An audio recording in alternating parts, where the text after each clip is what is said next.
നമസ്കാരം. ഞാൻ നേരത്തെ ജില്ലാ പഞ്ചായത്ത് മെമ്പറായിരുന്നു. എൻ്റെ ബന്ധുവാണ്. നേരത്തെയും ഒരു 4-5 വർഷം മുമ്പ് ഇതേപോലെ ഒരു ഇഷ്യൂ ഉണ്ടായി. പോലീസ് സ്റ്റേഷനിൽ കേസാവുകയും അന്ന് ഞങ്ങളെല്ലാം ബന്ധപ്പെടുകയൊക്കെ തീർന്ന് അവിടെ വെച്ച് എഴുതി ഒത്തുതീർപ്പായി പോയതാണ്. ഒരു ആത്മഹത്യ ചെയ്യണോൻ്റെ ഒരു കാര്യമില്ല. ഫാമിലി ഇഷ്യൂസ് വളരെ വലുതായിട്ടുണ്ടായിരുന്നു. എങ്കിലും ജീവിക്കാൻ വേണ്ടി ശ്രമിക്കുന്നുണ്ടായിരുന്നു. അതിൻ്റെ ഫലമായി അവിടെ നിന്ന് ജോലിയൊക്കെയായി നിന്ന് പോയിക്കൊണ്ടിരുന്നതാണ്. 10 വയസ്സിൻ്റെ ഒരു കുട്ടിയുണ്ട്. കുട്ടിയെ നാട്ടിലേൽപ്പിച്ചേക്കുവാണ്. ഇന്നലെയാണ് ഇങ്ങനൊരു മരണകാരണം അറിയാൻ പറ്റിയത്. മകൾ അറിഞ്ഞിട്ടില്ല, കുഞ്ഞിനെ അറിയിച്ചിട്ടില്ല. അതേപോലെ തന്നെ അന്വേഷണമായി മുന്നോട്ട് പോകാൻ തന്നെ, അതായത് ഇതൊരു ബന്ധുക്കളൊക്കെ തീർത്ത് പറയുന്നൊരു കൊലപാതകമാണ്. അന്വേഷണമായി മുന്നോട്ട് പോകാൻ തന്നെയാണ് തീരുമാനം. അതിനുള്ള ലീഗൽ നടപടിക്ക് വേണ്ടുന്ന കാര്യങ്ങൾ നടത്തിക്കൊണ്ടിരിക്കുകയാണ്. ഇവിടുത്തെ പോലീസ് സ്റ്റേഷനിൽ നമ്മൾ പരാതി കൊടുത്തിട്ടുണ്ട്. ഇൻ കേസ് അവിടെ ഇവൻ രക്ഷപ്പെട്ട് വന്നാൽ തന്നെ ഇവിടുത്തെ നിയമത്തിന് അവന് രക്ഷിച്ചുകൊണ്ട് പോകാൻ പറ്റാത്ത രീതിയിൽ തന്നെ അത്ര ക്രൂരമായ പീഡനങ്ങളും ഒക്കെ നടത്തിയ വിഷ്വൽ മീഡിയ തെളിവുകളെല്ലാം നമ്മളുടെ കയ്യിലുണ്ട്. ശരീരത്തിലേറ്റ മുറിവുകൾ ഇത് ഇന്നലെ തുടങ്ങിയല്ല, നിരന്തരമായി പീഡനം അനുഭവിച്ചുകൊണ്ടിരുന്ന കുട്ടി തന്നെയാണ്. പക്ഷേ കുടുംബത്തോടൊപ്പം ജീവിക്കാൻ വേണ്ടി മാത്രമാണ് കടിച്ചു പിടിച്ച് നിന്നത്. ഈ കുട്ടിക്ക് വേണ്ടി മാത്രം അതെ അതെ. അന്നൊരു കേസ് നിലനിൽപ്പുണ്ട്. ആ കേസ് ഇനിയും വല്ല വാല്യൂ ഉണ്ട്? ആ കേസ് അന്ന് എഴുതി ഒത്തുതീർപ്പാക്കിയാണ് വിട്ടത്. കാരണം സ്റ്റേഷനിൽ വെച്ചതിൽ മധ്യസ്ഥ പറഞ്ഞ് തീർത്ത് വിട്ടതാണ്. പിന്നെയും വന്ന് കരഞ്ഞ് കാല് പിടിച്ച് കൊണ്ടുപോയതാണ്. ആ ഒരു കേസിൻ്റെ അന്നത്തെ അങ്ങനെ കേസ് ഉണ്ടായിരുന്നു, അത് ഒത്തുതീർപ്പായതും പറയുന്നത് കോടതിയിൽ ഗുണം ചെയ്യുമോ? തീർച്ചയായും. ഇത് സ്ഥിരമായി ഇങ്ങനെ പീഡിപ്പിക്കുന്ന ആൾ തന്നെ ആണല്ലോ. പീഡനം ഇന്നലെ തുടങ്ങിയതല്ല, കല്യാണം കഴിഞ്ഞതിൻ്റെ അന്ന് തൊട്ട്. കല്യാണം കഴിഞ്ഞ് വണ്ടിക്കകത്തിരുന്ന് ഇത് 50 പവൻ ഉണ്ടോ എന്നാണ് ആദ്യം ചോദിച്ചതെന്ന് പറയുന്നു. അത് കഴിഞ്ഞ് അടുത്ത ദിവസം കൊണ്ട് സ്വർണം തൂക്കി നോക്കിയിട്ടുണ്ട്. ഇതെല്ലാം ഉള്ളിലൊതുക്കി ജീവിച്ച ഒരു കുടുംബമാണ്. അതുമെല്ലാം ഉണ്ട്. സ്ത്രീധനത്തിൻ്റെ ഇഷ്യൂ തന്നെ തുടക്കം മുതലേ ഉണ്ട്. ഇതൊരു സൈക്കോ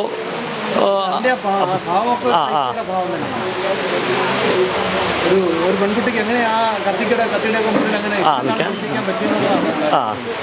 പിന്നെ നമ്മൾ ഈ കല്യാണം കഴിഞ്ഞിട്ട് പിന്നെ അവർ ഒത്തുതീർപ്പായത് ഇവിടെ എല്ലാവരും ബന്ധപ്പെട്ടാണ് ഇതെല്ലാം ഒത്തുതീർപ്പാക്കിയും ബന്ധുക്കളും പൊതുപ്രവർത്തകരും എല്ലാം ബന്ധപ്പെട്ടാണ് ഇത് ഒത്തുതീർപ്പായി മുന്നോട്ട് പോയിക്കൊണ്ടിരുന്നത്. എനിക്കറിയാൻ കഴിഞ്ഞത് പെൺകുട്ടിയുടെ സഹോദരിയോടൊപ്പം ഗൾഫിൽ നിന്നു ജോലി ചെയ്യായിരുന്നു. ഇപ്പം വീണ്ടും വന്ന് കരഞ്ഞ് കാലിൽ പിടിച്ച് ഇവൻ കൊണ്ടുപോയി താമസിപ്പിച്ചിട്ടാണ് ഇന്ന് ഈ നിലയിലാക്കിയേക്കുന്നത്. അച്ഛൻ മരിച്ചു. പിന്നെ ഇവരൊക്കെ നാത്തൂനൊക്കെ പീഡിപ്പിച്ചിട്ടുണ്ടെന്നാണ് പറയുന്നത്. അച്ഛൻ നാത്തൂന് എനിക്ക് അതിനെപ്പറ്റി ഇപ്പോഴത്തെ സംഭവങ്ങളെ അറിയത്തുള്ളൂ. ഇന്നത്തേക്ക് ബോഡി വരുമെന്നാണ് ഇപ്പോൾ. കാരണം മറ്റന്നാളായിരിക്കും ഇതിൻ്റെ പ്രൊസീജിയർ നടപടി തുടങ്ങാൻ പറ്റുമെന്നാണ് അറിഞ്ഞത്. ബഹുമാനേന MP പ്രേമചന്ദ്രൻ സാർ ഇടപെട്ടിട്ടുണ്ട്. കാര്യങ്ങൾ വളരെ ദ്രുതഗതിയിൽ പോവുകയാണ്. പോസ്റ്റ്മോർട്ടം റിപ്പോർട്ടിൻ്റെ ഒന്നും ആയിട്ടില്ല. പോസ്റ്റ്മോർട്ടം കഴിഞ്ഞിട്ടില്ലെന്നാണ് അറിയാൻ സാധിച്ചത്. ഇൻക്വസ്റ്റ് തയ്യാറാക്കിക്കൊണ്ടിരിക്കുന്നു. ഞങ്ങളെല്ലാം ഉണ്ട്. ഓക്കെ. എൻ്റെ പേര് വിഷ്ണു വിജയൻ, അഡ്വക്കേറ്റ് വിഷ്ണു വിജയൻ. ഇവിടുത്തെ മണ്ഡലം പ്രസിഡൻ്റാണ്.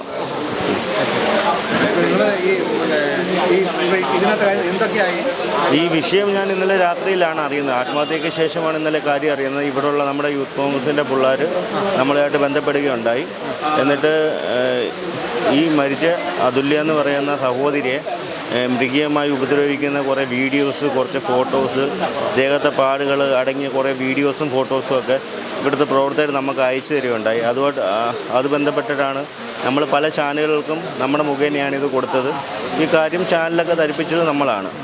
അപ്പോൾ ഇതിൻ്റെ അകത്ത് മനസ്സിലാക്കാൻ പറ്റുന്നത് വെച്ചാൽ ഇവൻ മദ്യത്തിന് ഡ്രഗ്സിന് അഡിക്റ്റാണെന്നാണ് നമ്മുടെ ഗൾഫിലുള്ള സുഹൃത്തുക്കളൊക്കെ വഴി അറിയാൻ കഴിഞ്ഞത്.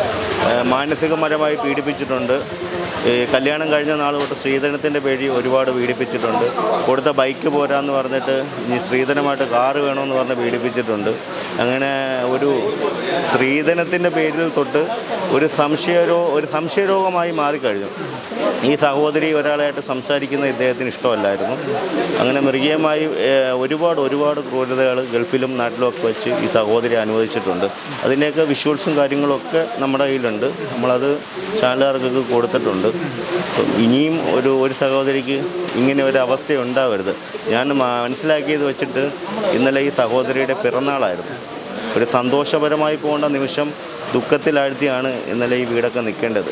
ഈ വീട്ടിലെ അവസ്ഥ, ഇവിടുത്തെ അച്ഛൻ, അമ്മ, ഇവിടുത്തെ സഹോദരങ്ങൾ, നാട്ടുകാർ മൊത്തവും ദുഃഖത്തിലാണ് ഇപ്പോൾ പൊയ്ക്കൊണ്ടിരിക്കുന്നത്. ഇനി ഒരു സഹോദരിക്ക് ശ്രീധരത്തിൻ്റെ പേരിലായാലും മറ്റെന്ത് പേരിലെങ്കിലും അവസ്ഥ ഉണ്ടാവരുതെന്ന് പ്രാർത്ഥിക്കുക ഈ സാഹചര്യത്തിൽ. ഇനിയിപ്പോൾ പിന്നെ ഇവിടുത്തെ കുട്ടി അറിഞ്ഞിട്ടില്ല. ഇവിടെ ഒരു 10 വയസ്സുള്ള ഒരു കുട്ടിയുണ്ട്. കുട്ടി ഇതുവരെ അറിഞ്ഞിട്ടില്ല. ഞാൻ കുട്ടിയുടെ മുമ്പിലോട്ടുള്ള ജീവിത മാർഗങ്ങളൊക്കെ എങ്ങനെയായി തീരും.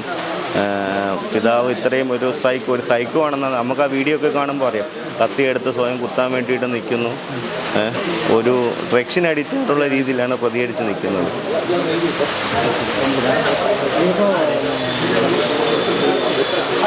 കൊലപാതകമാണോ ആത്മഹത്യയാണോ? നമുക്ക് ഇതിൻ്റെ അകത്ത് നിന്നൊക്കെ നമുക്കൊരു ധാരണപരമായിട്ട് നോക്കിയാൽ ഒരിക്കലും ആത്മഹത്യ ചെയ്യാൻ പറ്റുന്ന ഒരു ഇതല്ല. കാര്യം ഈ സഹോദരിയുടെ കൂട്ടുകാരിയായിട്ട് ഇന്നലെ പോലും സംസാരിച്ചിട്ടുണ്ടെന്നാണ് നമുക്ക് മനസ്സിലാക്കാൻ പറ്റുന്നത്. ആ സംസാരത്തിൽ ആത്മഹത്യയുടെ യാതൊരു സംഭവങ്ങളും സംസാര മാറ്ററും ഇല്ലെന്നാണ് മനസ്സിലാക്കാൻ പറ്റുന്ന സന്തോഷത്തിലായിരുന്നു. പിന്നെ പെട്ടെന്ന് ഇതെങ്ങനെ ആത്മഹത്യ ചെയ്യുന്നതാണ് നമുക്ക് മനസ്സിലാക്കേണ്ടത്.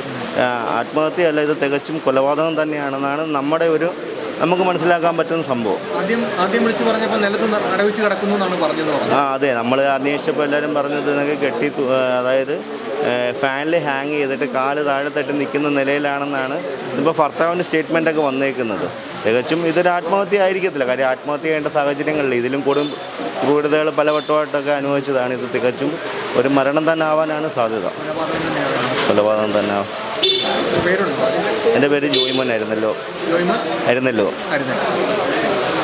നമുക്കിത് കൊലപാതകമാണ് എന്ന് പറയാൻ എന്തെങ്കിലും കാരണങ്ങളുണ്ട്? എന്താ ഇതിനകത്ത്?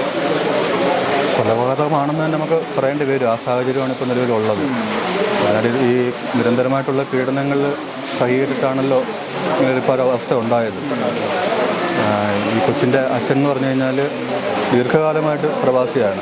എൻ്റെ ഒരു സുഹൃത്തിൻ്റെ കൊച്ചച്ഛനാണ്. അപ്പം അദ്ദേഹത്തിൻ്റെ ജീവിതകാലം മുഴുവനുള്ള അധ്വാനം എടുത്തിട്ടാണ് ഈ കൊച്ചുങ്ങളുടെ വിവാഹം തന്നെ നടത്തിയത്. അപ്പം അങ്ങനെ ഒരു സാഹചര്യത്തിൽ ഈ കൊച്ചിനിങ്ങനെ കുടുംബത്തിന് താങ്ങാൻ പറ്റുന്നൊരു കാര്യമല്ല. ഒരു മനുഷ്യജീവൻ്റെ അധ്വാനം മൊത്തമാണ് ഈ തൊലിച്ച് നശിപ്പിച്ച് കളഞ്ഞത്. നമ്മളിപ്പോൾ ഈ പറഞ്ഞ വീഡിയോകളൊക്കെ കാണുമ്പോൾ തന്നെ നമുക്കത് മനസ്സിലാവും. ഇവൻ്റെ ഈ സൈക്കോ തരങ്ങൾ ഇന്നലെ മുതൽ സോഷ്യൽ മീഡിയയിൽ ഉൾപ്പെടെ വീഡിയോകൾ ഇങ്ങനെ വന്നുകൊണ്ടിരിക്കുകയാണ്. അപ്പോൾ ഇത്രയും നിരന്തരമായി പീഡനം സഹിച്ച് ഈ 10 വർഷം ഈ കൊച്ചി അങ്ങനെ നിന്നെന്നുള്ളതാണ് നമുക്കൊക്കെ അത്ഭുതം തോന്നുന്നത്. ഇതിപ്പം ഇവിടെ തന്നെ കൊല്ലത്ത് തന്നെ ഇപ്പോൾ ഇത് രണ്ടാമത്തെയാണ്. രണ്ടാമത്തെന്നല്ല, കൊല്ലം ജില്ലയിലും 3-4. നേരത്തെ വിസ്മയ, അത് കഴിഞ്ഞ് വിഭജിക, അത് കഴിഞ്ഞപ്പോൾ ഇത് എന്താ കൊല്ലം ജില്ലയിൽ മാത്രം ഇങ്ങനെ നിങ്ങൾ ചിന്തിക്കുന്നത്? ഇവിടെ സ്ത്രീധനത്തിനെ കുറിച്ചുള്ള വലിയ പിടിവാശിയുള്ള സ്ഥലമാണ്. അങ്ങനെയൊന്നുമില്ല. അങ്ങനെയുള്ളൊരു സ്ഥലമൊന്നും അല്ല. പൊതുവേ ഈ പറയുന്ന ഇപ്പോൾ ഇവിടുന്ന് വിവാഹം കഴിച്ചിട്ട് ഇപ്പോൾ ഈ പ്രവാസി ആ മേഖലകളിലാണ് കൂടുതലായിട്ട് ഇപ്പോൾ ഇങ്ങനെയൊക്കെയുള്ള ഒരു വാർത്തകൾ കൂടുതലായിട്ട് വരുന്നത്.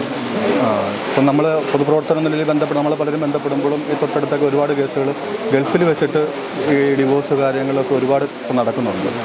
ഞാൻ കഴിഞ്ഞ ആഴ്ച ഒരു കേസിനകത്ത് ഞാൻ ബന്ധപ്പെട്ടതാണ്. ഖത്തറിൽ ഇങ്ങനെ ഒരു തൊട്ടടുത്ത് തന്നെ ഒരു കേസായിരുന്നു. അവർ ഖത്തർ ജോലി ചെയ്ത് തന്നെ അവിടെ ഡിവോഴ്സായി. എന്നിട്ട് വേറൊരാൾ വന്ന് ഇവർക്ക് ജോലി കൊടുക്കാമെന്ന് പറഞ്ഞ് 8 ലക്ഷം രൂപ അവരെ നിന്ന് വാങ്ങിച്ചിട്ട് ഈ അവിടുത്തെ കോടതി വിധിച്ച ജീവനാംശം പോലും ഇവർക്ക് കിട്ടിയില്ല. വിസ വേണമെന്നുണ്ടെങ്കിൽ തിരിച്ച് നാട്ടിൽ വന്നിട്ട് എക്സിറ്റായിട്ട് തിരികെ വരണമെന്ന് അവരോട് പറഞ്ഞ് അങ്ങനെ അവിടുത്തെ കോടതി ഈ കുഞ്ഞിന് അതൊരു കുഞ്ഞുള്ള കേസാണ്. ആ കുഞ്ഞിന് അവിടുത്തെ ഏതാണ്ട് ഖത്തർ റിയാൽ 4000 റിയാൽ വിധിച്ചതാണ്. അപ്പോൾ ഇവിടെ വന്നിട്ട് തിരിച്ചു പോകാൻ പറ്റിയപ്പോൾ അത് നഷ്ടപ്പെട്ടു. കഴിഞ്ഞ ആഴ്ച അവർ പോലീസ് സ്റ്റേഷൻ കേസ് അങ്ങനെ ബന്ധപ്പെട്ടതാണ്. ഈ ഒരു കേസുമായിട്ട് പോലീസ് സ്റ്റേഷനിൽ തെക്കുമ്പം പോലീസ് സ്റ്റേഷനിൽ പരാതിയും കൊടുത്തു. അപ്പോൾ ഇവിടുത്തെ പോലീസിന് അവിടുത്തെ വെച്ചുള്ള കാര്യങ്ങളെല്ലാം നടന്നു. അപ്പോൾ ഒന്നും ചെയ്യാൻ പറ്റുള്ളൂ. പിന്നെ ഒരു രണ്ടും ഇത് കൊല്ലം ജില്ല, രണ്ടും ഷാർജയിൽ നടന്നത്. ഇവഞ്ചിയുടെ കേസും ഷാർജയിൽ നിങ്ങൾക്കല്ലാതൊരു ദുഃഖം മാത്രമല്ല, ഒരു അപമാനം കൂടാണ്. നമ്മുടെ നാടിനൊരു മോശമായ ചിത്രീകരണമല്ല ഇതിലൂടെ നൽകുന്നത്. ഇതിലൊരു മാറ്റം വരണം. ഇനിയിപ്പം പറഞ്ഞ പോലെ സാറ് പറഞ്ഞ പോലെ ഇവിടുത്തെ കേസ് വിട്ടാലും അവനെ ഇവിടെ പിടിക്കാനുള്ള സംവിധാനം ഇവിടുത്തെ നിയമപരമായിട്ടുള്ള കാര്യങ്ങളെല്ലാം ഇവിടെ നീക്കുന്നുണ്ട്.